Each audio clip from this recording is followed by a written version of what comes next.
கர்த்தர் அதிசயங்களை செய்கிறார். ஊழியங்கள் வழங்கும் ஜீவ வார்த்தை. இந்த நாளுக்காக ஆண்டவருக்கு நன்றி செலுத்துவோம். புதிய நாள், புதிய கிருபை, புதிய ஆசீர்வாதம் எதிர்பாருங்க. ஏசப்பா இன்றைக்கு உங்களுக்கு புதிய காரியத்தை செய்ய போகிறேன். கலங்காதீங்க, பெரிய காரியம் நடக்கும். பிறந்த நாளை காண்கிற அனைவரையும் வாழ்த்துகிறேன். திருமண நாளை காண்கிற குடும்பங்களை வாழ்த்துகிறேன். இந்த நாள் ஜீவார்த்தைக்கான வசனம் 1 நாளாகவும் 22:11 வசனம். 1 நாளாகவும் 22:11. இப்போதும் என் குமாரனே, நீ பாக்கியவானாயிருந்து கர்த்தர் உன்னை குறித்து சொன்னபடியே தேவனாகிய கர்த்தரின் ஆலயத்தை கட்டும்படி அவர் உன்னுடனே கூட இருப்பாராக. இப்போதும் என் குமாரனே, நீ பாக்கியவானாயிருந்து. தாவீது சாலமோனை பார்த்து சொல்லாரு, என் குமாரனே, நீ பாக்கியவானாயிருப்பாய். இன்றைய ஜீவார்த்தையின் தலைப்பு, பாக்கியவானாய் இருப்பீர்கள், பாக்கியவதியாய் இருப்பீர்கள். ஒரு தகப்பன் தன் பிள்ளையை பார்த்து வாழ்த்துகிற வார்த்தையை பாருங்கள். நீ பாக்கியவானாயிருப்பாய், நீ பாக்கியவானாயிருப்பாய். புரிந்து கொண்டீர்களா? எவ்வளோ பெரிய ஆசீர்வாதமான வார்த்தை. இந்த உலகத்தில் நாம் பாக்கியமுள்ளவர்களாக இருக்க போகிறோம். ஏன் சாவலாமனை பார்த்து தாவீது என் குமாரன் நீ பாக்கியவானாயிருப்பான்னு சொல்கிறாரு? ஆண்டோட சாலமோனை தெரிந்து கொண்டு எருசலேம் ஆலயத்தை கட்டுகிற மகா பெரிய பொறுப்பை கொடுக்கிறார். சாலமோன் கேட்டு வாங்கல, கர்த்தர் சாலமோனை கொண்டு அந்த கர்த்தருடைய ஆலயத்தை கட்டுகிறதுக்கு உதவி செய்தார், கிரியை செய்தார். அவர் முன் குறித்திருந்தார். அதான் பாக்கியம். நம்ம எதுவும் நினைச்சு நடக்க போறதில்லை. கர்த்தர் நம்ம மேல ஒரு கிருபை வச்சாரன்னா அது பெருசா இருக்கும்.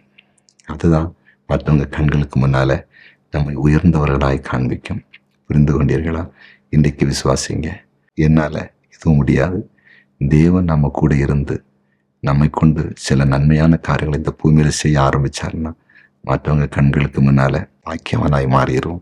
மற்றவங்க சொல்லுவாங்க, பாருங்க எவ்வளோ உயர்ந்த பதவி, எவ்வளோ உயர்ந்த வேலை, எவ்வளோ பெரிய ஊழியத்தை செய்கிறாங்க, எவ்வளோ பேருக்கு நன்மை செய்கிறாங்க அப்படின்னு சொல்ல ஆரம்பிப்பாங்க. அதுதான் பாக்கியம். அந்த காரியத்தை ஆண்டவர் செய்ய போகிறார். சாலமோனை பாக்கியவானாய் மாற்றின தேவன் உங்களை மாற்றப் போகிறார். நம்புவீங்களா? இத்தனை காலங்களும் சில வேளையில் நீங்கள் நினைக்கலாம், நான் ஒன்றுக்கும் உதவாதவள். இனி அப்படி அல்ல. நீங்கள் பாக்கியவானாய், பாக்கியவதியாய் நம்முடைய ஆண்டவராகிய இயேசு கிறிஸ்துவால் மாறப்போகிறீர்கள். நம்புவீங்களா? ஜெபிப்போமா? ஜெபிக்கலாம். ஆமாண்டவரே, தாவீது தன் குமாரனை பார்த்து, என் குமாரனே, நீ பாக்கியவானாயிருப்பாய். ஆமாண்டவரே, இப்பொழுது கர்த்தருடைய ஊழியக்காரன் இதோ ஜீவார்த்தை கேட்கிற, ஜெபிக்கிற உடைய பிள்ளைகளை பார்த்து சொல்லுகிறேன், இவர்கள் பாக்கியவானாயிருக்கட்டும். நீங்கள் பாக்கியவான்கள், நீங்கள் பாக்கியவானாயிருப்பீர்கள், பாக்கியவதியாயிருப்பீர்கள். ஆமாண்டவரே, நீர் அப்படி செய்து விட்டீர். ஸ்தோத்திரம். நல்ல வேலை, நல்ல தொழில், நல்ல வியாபாரம், நல்ல எதிர்காலம், நல்ல குடும்ப வாழ்க்கை எல்லாவற்றையும் அமைத்து கொடுத்துருங்க. வர முடியும். இவர்கள் மூலம் இந்த பூமியிலே எல்லாரும் ஆச்சரியப்படத்தக்கதான காரியங்கள் நடக்க ஆரம்பிக்கட்டும். அதன் மூலம் இவர்களுக்கு பேரும் புகழும் உண்டாகட்டும். அது எங்கள் ஆண்டவரால், ஏசப்பானால் முடியும். ஒரு மீன் பிடித்து கொண்டிருந்த பேதுருவை மனுஷனை பிடிக்கிற ஆத்மனசிற மனுஷன் அவங்களால மாற்ற முடியும்னா இவர்கள் மூலம் அற்புதம் செய்ய முடியும். நன்றி. இப்பொழுது வியாதிகள் சுகமாகட்டும், பிசாசன் கட்டுகள் அழியட்டும், சமாதானம் உண்டாகட்டும்.